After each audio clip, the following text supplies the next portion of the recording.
ఇలా దయచేసి నేను ఒక్కటే చెప్తున్నా, సమాజం మొత్తం కూడా గమనించిర్రు. ఇలా హైదరాబాద్లో ఇలా ఏ ఒక్క నాడన్న 10 సంవత్సరాలలో కేసీఆర్ గారు ప్రభుత్వం ఉన్నప్పుడు ఈ సిచ్యువేషన్ తీసుకోవచ్చిండా? ఒక్కసారి ఆలోచన చేయండి. దయచేసి నేను రిక్వెస్ట్ చేస్తున్నా, తెలంగాణ ప్రజల్లారా, కేసీఆర్ అంటేనే మనం అంటేనే కేసీఆర్.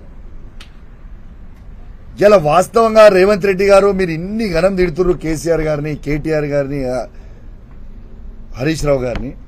వాస్తవంగా ఇలా కేసీఆర్ గారు లేకపోతే, ఈ తెలంగాణనే లేకపోతే అసలు నీవు ఆ ముఖ్యమంత్రి కుర్చీ మీద కూర్చునేటోన్వా? అసలు ఆ కుర్చీ అనేది క్రియేట్ అయ్యేదా?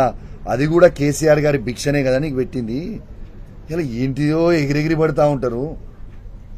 కాబట్టి ఇగనన్నా మీ చేసే అవాకులు చెవాకులు బంజేరి మొత్తం తెలంగాణ ప్రజలకి అర్థమైపోయింది.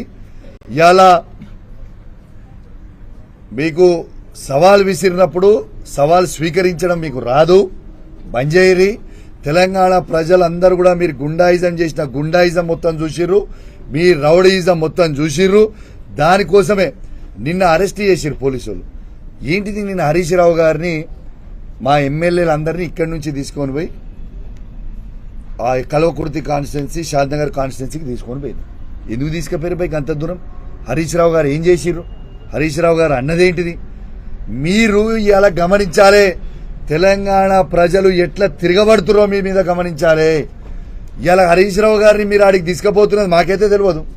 అంటే మీరు చేసే చెత్త శాస్త్రాలు, మీరు చేసే వెకిలి శాస్త్రాలు ప్రజలు టీవీలలో చూసి ఎంత గమనిస్తున్నారు అనేది మీరు అర్థం చేసుకోవాలి. ఇలా ప్రజలు ఏ తిరిగి రివర్స్ అయ్యారు అక్కడ.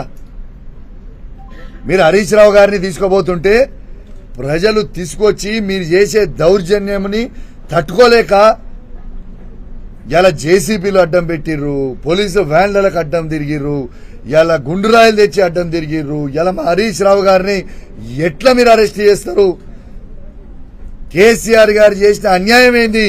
ఎందుకు కేసీఆర్ గారి మీద ఉన్న శిశుల మీద, ఇలా కేటీఆర్ గారి మీద, హరీష్ రావు గారి మీద, మా శాసనసభ్యుల మీద, శాసన మండల సభ్యుల మీద, మా బీఆర్ఎస్ పార్టీ కార్యకర్తల మీద మీరు ఇంత దౌర్జన్యం ఎందుకు చేస్తుర్రు అని ప్రజలే తిరగబడతా ఉన్నారు. మీరు ఇదే వెక్కిలి శాస్త్రాలు చేస్తూ ఉంటే మీరు ఈ తెలంగాణ రాష్ట్రంలో ఎన్ని రోజులు తిరుగుతారు? ఈ పోలీసులను అడ్డం పెట్టుకొని ప్రజల్లోకి ఏదో ఒక రోజు పోవాల్సిందే కదా. ఏ దగ్గర కూడా ఈ పోలీసు రాజ్యం నడవదు, గుర్తుపెట్టుకోండి. తెలంగాణ గడ్డనే పోరాటాల అడ్డా, గుర్తుపెట్టుకోండి అని చెప్పి సందర్భంగా తెలియజేస్తా ఉన్నాను. తిరగబడే రోజులు దగ్గర ఉన్నాయి, ఆల్రెడీ తిరగబడతా ఉన్నారు.